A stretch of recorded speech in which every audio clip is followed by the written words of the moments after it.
13. Зуны бүжигт наадам. 6 дугаар сарын хамгийн халуун өдрүүд болж байлаа. Морсринд бүжигт наадам хийхээр тогтоосон Бямбгарыг цагийн урсгалаар хурч ирлээ. Өчийн 10 цаг болж байв. Саяхан арилсан Аадар борооны эцсийн үйл хөвөн өнгөрч, олон мичэд гялалзан гялтганаж байгаа хөхтөнгөрийн өнгөн дээр гүнгийн цэцэрлэгийн том оддын дүр тодхон харагдана.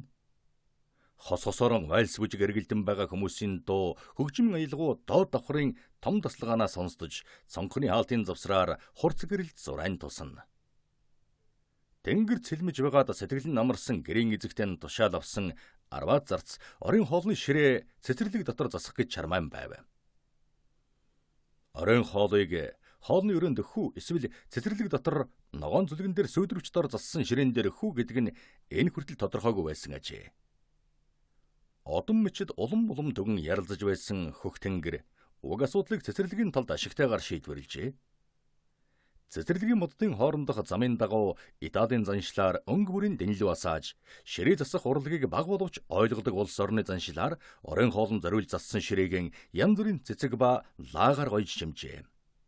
Гүйцэд сайхан засаж бэлтгэсэн ширээ бусад зүйлээс цөөн тохиолддог юм. Хадагтай морсор тушаал шийдвэрийн өгчхөөд зочдынхон өрөөнд эргэж ирэх үед зочид улам олширсан байлаа. Тэдний гүнгийн өндөр цол хэрэгмийн адил хадагтай гайхамшигтайгаар зочлох эрдэм дуудан авчирчээ.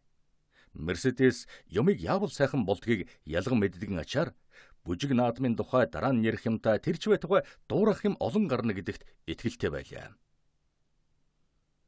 Бидний дээр өгүүлсэн хэрэг явдлаас болж сэтгэл төгссөн хадагтай данглар хадагтай морсрын доч хэсгийн шийдэж ядан тэнэгэлзэж байлаа. Гэтэл өглөө түүний сүхтрийг Вильберийн сүхтрэгтэй дайралджээ. Вильбер дохио өгөхөд сүхтрэгнүүд бие биедээ дөхөн ирж вангийн прокурор цонхруугаан бүхэн "Та хадагтай морсрынд очих уу?" гэж асуухад "Үгүй, миний бие муу байна" гэж хариулжээ. "Тусгүй хэрэг байна да" гэж Вильбер дугрангаан их л жогтойхон харж "Таныг тэнд байхыг улс амтан харвал маш чухал байсан юмсан" гэж хэлэхэд "Та тэгж бодож байна уу?" гэж хадагтай асуулаа. "Би бүр түүнийг зүйтэй гэж үзэж байна. Тэгвэл би очие л доо." Тэгээ сүхтрэгнүүд хоёр тийшэн салж явлаа. Хадагтай данглар зөвхөн өөрийн төрөлхийн сайхан царайгаан биш, бас үсгэлэн гоо ховцсон гялзуулсаар бүжиг наадамд орж ирлээ. Мерседесийг нөгөө хаалгаар орж ирдэг яг тэр үед хадагтай данглар орж ирлээ. Гүнгийн авгаа хадагтай данглар руу хүүгэн огтуул явуулав.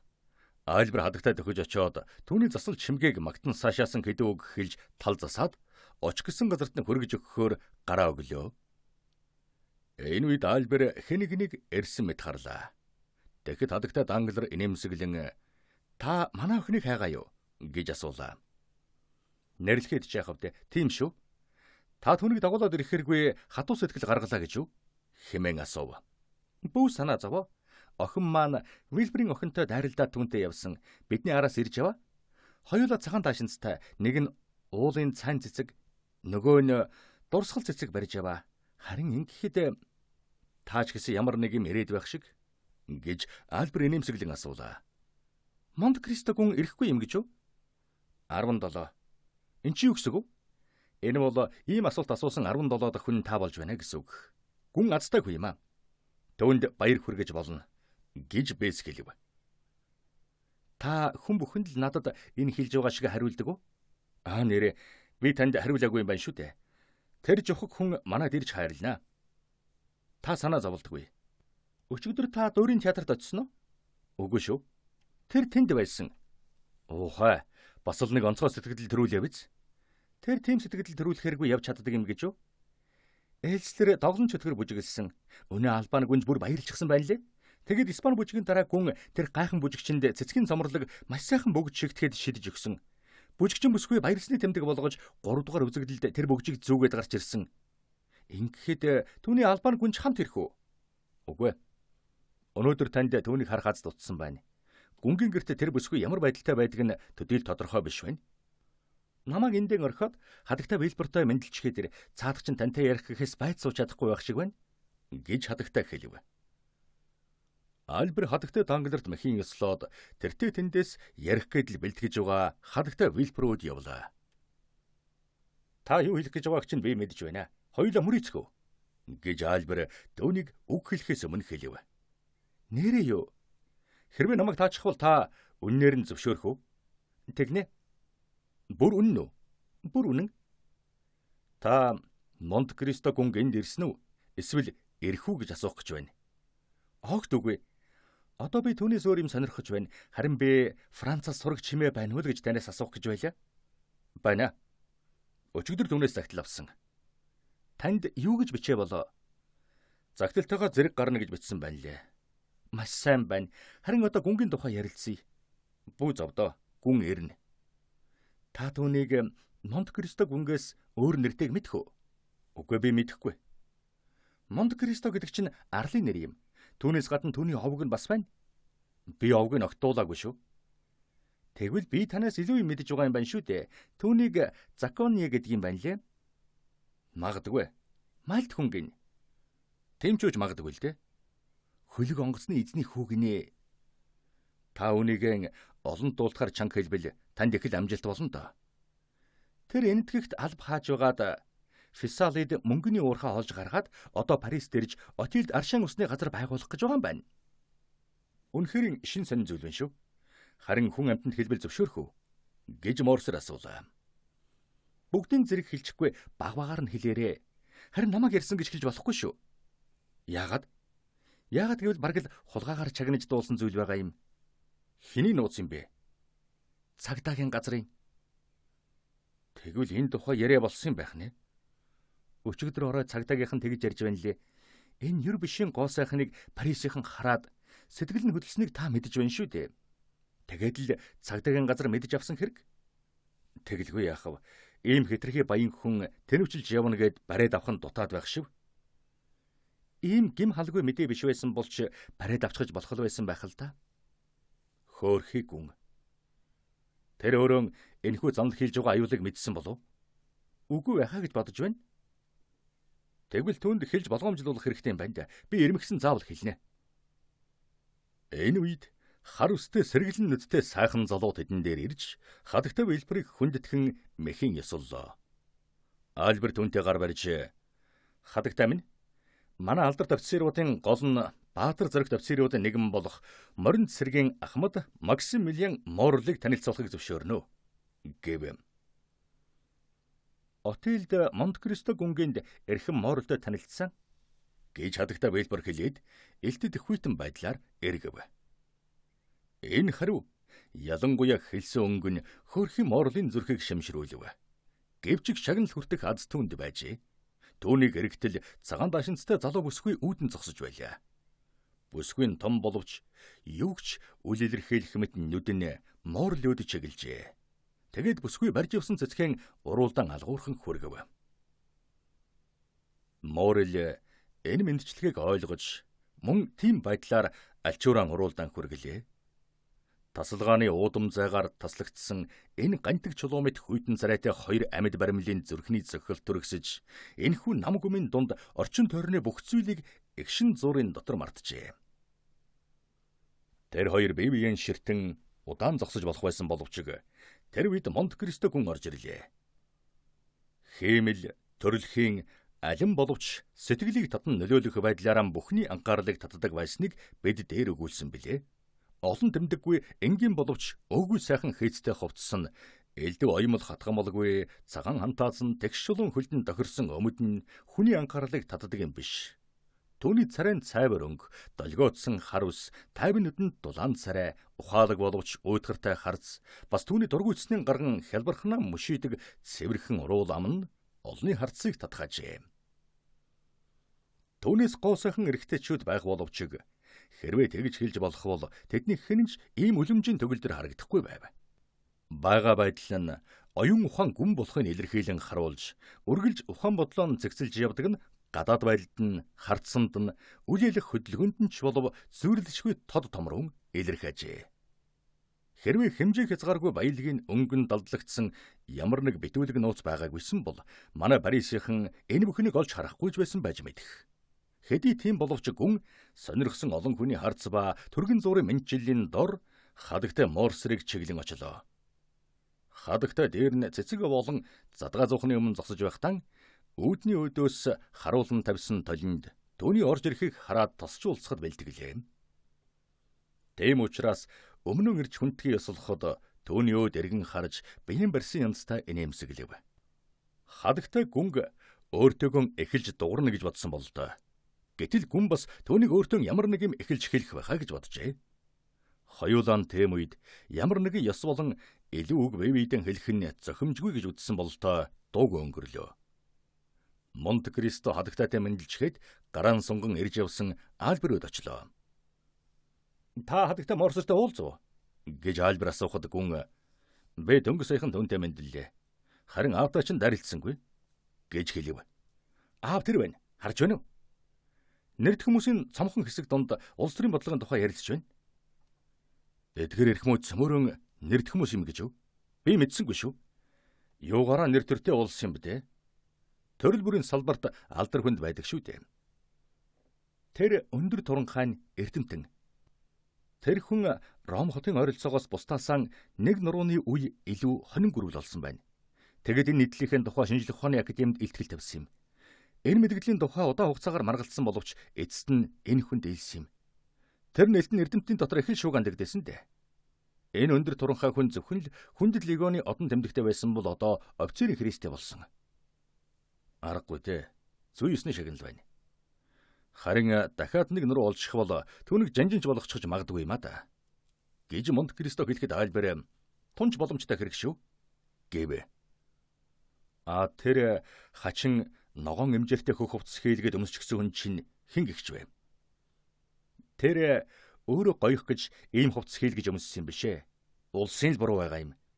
Бүгд найрамдах улс гоё сайхны учрыг мэддэг болохоор актим жирдэмтэд ямбны хувцас хийж өгөх гэж Давидаар загвар гаргуулсан тэр л дээ. Ухаа. Тэгвэл энэ хүн чинь актимч хүн байх нь уу? Гэж Монте Кристо асуулаа. Эрдэмтэн ирчүүдийн тоонд ороод бүтэн 7 хоноод байгаа юм. Төвний гавьяан мэрэгжил нь юу юм бэ? Мэрэгжлий? Тэр чандгануудын толгойд зүү хатгаж, дахиануудыг улаан будгийн цэцгээр хооллож, халимын сахлаар нохой нухсыг суг татдаг гэсэн байхаа. Тэгээд л актемийн гишүүн болчихсон хэрэг үү? Францын актемийн гишүүн. Францын актем ямар хамаатай юм? Би танд одоохон тайлбарлаад өгье. Улсын ярих нь энэ хүний хийсэн дуршлаг шинжлэх ухааныг урагш нь хүчтэй хөгжүүлсэн байх. Үгүй ээ. Их сайхан бичдэг л юм гинлээ. Тэр лав толгойд нь зүү шаадаг чандаг ясын улаанаар бодож байгаа дахиа мөн нугсын сугалдаг нохойнуудаа их л тал застдаг юм байгаа байлгүй. Альберт инээд алдлаа. Тэр нь гэж гүн асуув. Аль нь? Наа талаасаа 3 дахь нь. Тэр хөгцөнгөр хувцтай нь үү? Тийм ээ. Манай аавын түн шугамаа. Тэр саяхан тайч нарын танхимын гишүүдэд ямарны хувцас олохын эсрэг их л ширүүн шүүмжилсэн те. Энэ асуудлын талаар хэлсэн үг нь их амжилт олсон. Энэ хүн либерал хэвлэлүүтэй харьцаа муутай байсан боловч ордныхны бодлогын эсрэг түүний сайн санааны эсрэг үүсэл нь тэдэнтэй эвлэрүүлсэн юм. Одоо түүнийг эчин сайтаар томилох гэж ярьцгааж байгаа юм байна лээ. Тааж болохоор юу хийсэн бэ? 2-3 инээдмийн дуур бичсэн. 90 зууны сонины хэдэн мөнгөнд тэмдэгтэй бөгөөд яамны төлөө 5 буюу 6 жил саналаа өгсөн юм. Бэс. Дог хэрэг байна да. Гэд Монте Кристо нийснэн та тун гайхамсайхан тайлбарлагч хүү юм да. Харин одоо би танаас нэг зүйлийг хүсье. Ямар зүйл тэрв? Та намайг энэ эрхмүүдтэй битгий танилцуулаарай. Хэрвээ өөртөө танилцах гэвэл өртөөд над мэдгэж үзээрэй. Энэ үед гүнгийн гартаа нэг хүн хүрх шиг болж эргээд харвал данглар зогсож байлаа. Төшөөгүн та юу? Гэж хэлэхэд данглар та яагаад намайг төшөөгүн гэж байгаа юм? Би өөрийнхөө хэрэгмийг юмд боддгоо болохыг та мэдэн шүү дээ. Харин бэс та бол өөр хэрэг. Та энэ хэрэгмэн хайрлан хүндгэж явдаг тийм биз дээ. Гэхэд Альберт мэдээж хэрэг. Би бисрахал болчихвол юу ч шамтан болж хувирна шүү дээ. Харин та бол төшөөгүн хэрэмгүй боллоо гэхэд саятан хэвээрээ үлдэнэ гэж хариулахад данглар энэ бол 7 сарын хэмжээгүй эрэхэд засгийн үеийн хамгийн шилдэг цолно байхаа гэж би боддог юм гэв. Тэгэхэд Монте Кристо сая хөрөнгөтөн гэдэг бол төшөөгүн. Францын тааж актимч гэдэг шиг бүх амьдралын цол хэрэгмэн биш нь харамсалтай. баримт нотлогоо гэвэл тун саяхан Франкфуртын саятан Франк Фойлман 2 дампуурсан шүү дээ. Гэлээ. Тэгсэн үү? Гэж Данглер хэлээд царайн зэвхэрлээ. Тийм ээ. Орой надад энэ мэдээг элчхүр гэж ирсэн. Тэдний банкнд миний сая шахан франк байсан боловч цаг алдалгүй мэдэж сарын урд нэхэж авсан юм. Өтгөр гэж тэд надад 200 мянган франкын баримт гуйвуулж ирүүлсэн байна лээ. Гэж Данглер хэлв. Та одоо мэдчихлээ шүү дээ. Тэдний гарын үсэг 5% үнэтэй. Тийм ээ. Мэдсэн ч гэсэн дэндүү оройтж би тэдний баримтаар мөнгө төлчихсөн. Гэж Данглерын хэлэхэд Монте Кристо за тэгэхээр дахиад 200 мянган франк гэж хэлтэл Данглер төвний яриаг тасалж чимээгүй энэ тухай бүү яар. Ялангуяа баг Кавалкантын дэргэд битгий яриарэ. Гэж Монте Кристод ойртож хэлээд холгүй зогсож байсан залуу хөөд эргэн харлаа. Альбер ээжтэйгээ ярилцах гээд гүн орхин явав. Данглер хүү Кавалканттэй мэдлэхээр түүнийг бас орхиж явлаа. Монте Кристо нэгэн зур ганцаараа хоцорлоо. Энэ завсар тэсвэрлэхийн аргагүй улам бөхчин болов. Зарснаар тавиур дээр жимс мөхөөлдөс тавьж тархаан өглөө. Монте Кристо хөлөрч чийг даасан нүрийн алчуураар арчаад тавиуртай сэрүүцүүлэх ундаан дэргэд нь авч ирэхэд авахгүй ухран зайлсхийж байлаа. Хадагтай морсор Монте Кристог 1 минут хараанаас алдсангүй. Түүний хажуугаар тавиуртай юм барьж өнгөрөхөд юу ч авахгүй байгааг нь харжээ. Тэрч байтугай хоошоо ухарч байхын ажиглав. Альбер, чи нэг юм анхааран ажиглав уу? Гэж хадагтай хүүгээсээ асуув. Юуг тэрв? Эцгийн чинь зоогонд өрөхөд гүн нэг ч удаа ирээгүй шүү дээ. Тийм л дээ. Тэгтээ над дээр ирж өглөөний зоог зоогуулсан шүү дээ. Үүгээр гүн дээдсэн хүрээлэнд орсон юм чинь. Чиний тэр чинь морсор гүнгийнх биш шүү дээ. Би түүнийг энд орж ирснээс хойш хараад л байгаа юм. Гэж Мерседес шивгэн хэлв. Тэгээд яасан? Тэр одоо хүртэл юунд ч хүрсэнгүй. Гүн хоол ундны талд их хямсгар хүн байгаа юм. Мерседес гүнхтэй байдлаар инээмсэглэв. Чи түүний дэргэд очиод тавиуртай юмнаас ямар нэг юм авахулаач.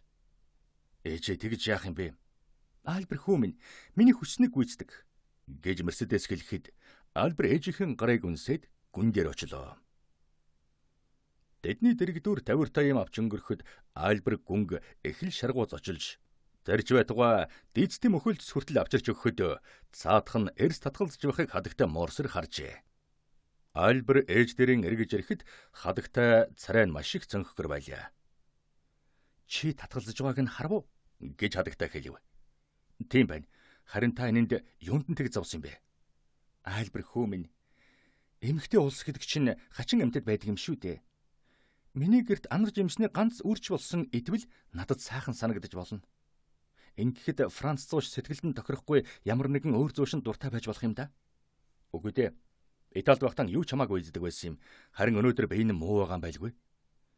Эсвэл бүхэл амьдралынхаа туршид халуун дулаан оронд байсан болохоор бидэн шиг халууцаж зовхгүй байгаа юм болов уу? Гэж хадагтай хэлв. Үгүй баха. Тэр төрөнд бөхчмхэн байна. Цонхоо онгойлгож болсон юм чинь цонхныхаа хаалтыг онгойлгочихож болохгүй байсан юм уу гэж асууж байна лээ. Үнэндээ түүний зориуд татгалзаж байгаа эсхийг шалгах нэг арга байгаа юм байна шүү. Гэж Мерседес хэлээд зочдын өрөөнөөс гарч одлоо. Минутын дараа цонхны хаалтнууд нээгдэж, цонхныхоо өмнө ургасан модын завсраар дэнгийн гэрэлд гээгүүлэгдсэн цэцэрлэгдэх сарвчин дор зассан ширээг харж болох болов. Бүжиглж байсан эрэгтэй эмэгтэй хүмүүс, тоглож ярьж байсан хүмүүс тасалгаанд орж ирсэн сэрвэн цэвэр агаарыг цээж дүүрэн амьсгалж баяртай хашгиралдав. Энэ үед Мерседес өрдий хасан уламж цонхгор царайтай боловч эрс шийдмэг байдалтай болчихсон орж ирлээ. Тэгээд хадагтай нөхрийгөө хүрээлэн байсан хүмүүс рүү шууд очиж "Гүн та зочдоо энд битгий бариад байгаарай. Хэрвээ хөзөр тоглоогүй бол тасалгаанд бөхчмдөж байснаас цэцэрлэгт орж цэвэр агаар амьсгал бол дээр баймаар юм." Тэгэхэд 1809 онд Сэрлв явцгаая гэж дуулж явсан гоёмсог хөгшин генерал "Хадагтай минь бид дангаараа цэцэрлэгт очихгүй шүү" гэж хэлв. "За яах вэ? Тийм бол би та нарт үлгэр жишээ үзүүлье." Гэж Мерседес хэлээд эргэн харж Монте Кристо гүнд "Та надад төшиг болж хамт гарахгүйсэн болов?" гэв. Гүн энгийн энэ үгийг дуулаад хөл нь гойвох төхлөө. Тэгээд Мерседесийг ширтэн харав. Энэ явдал экшин зуурын дотор болсон авчиг хадагтай өчнөн утсан мэт санагдаж, Монте Кристоч хардсандаа өчнөн их санаа бодол учир утгыг гаргажээ. Гүн хадагтад гараан өгч төшүүлээд үндэн төссөн биш. Түүний бяцхангарт гараан дөнгөж хүрэхин төдий явж, алтан тэрэлж уулын цай цэцгээр эмжээрлэгдсэн чулуун шатаар буув. 14. Дайлсан нь. Хадагтай Морсер гүнтэй хамт цэцэг жимс тарьдаг Дулаанбайрын зүг гудамжлан ургасан далдуу модон дундуур орж явлаа. Зочдын өрөөнд дэндүү халуун байна тийм ээ? Гэж хадагтай хэлэхэд, тийм байна. Бүх хаалга цонхон гойлгоно гэдэг таны санаа тун зөв сайхан санаа. Гэснэн гүн Мерседесийн гар чичирч байгааг ажиглаад, ийм хөнгөн даашинцтай ганц нэмгээ альчуур мөрөн дээрээ тогтчоход танд хүйтэн биш үү? Гэж асуулаа. Дахид хадагтай хариулалгүй, таныг хаашин дагуулж явааг мэдж байна уу? Гэж өөдөөс нь асуухад, мэдэхгүй хадагтай минь. Гэхдээ би зөрөхгүй дагаж явааг харж байгаа үсттэй. Гэж Монте Кристо хэлв. Энэ модод гудамжны хадагт байгаа жимсний хүлэмж рүү аваачж явна. Гүн Мерседесүүд асуусан царайтай харахад хадагтай юу ч дууралгүй цааш явлаа. Монте Кристоч бас л дуугүй явав. Манайд ховор тохиолдох нарны илчийг орлож чадхаар тохируулан дулаалсан байранд ургаж, 7 дугаар сарын эхэн болоход боловсрч гүйцсэн сайхан жимс дүүрэн байгаа байранд тэд хурч очлоо.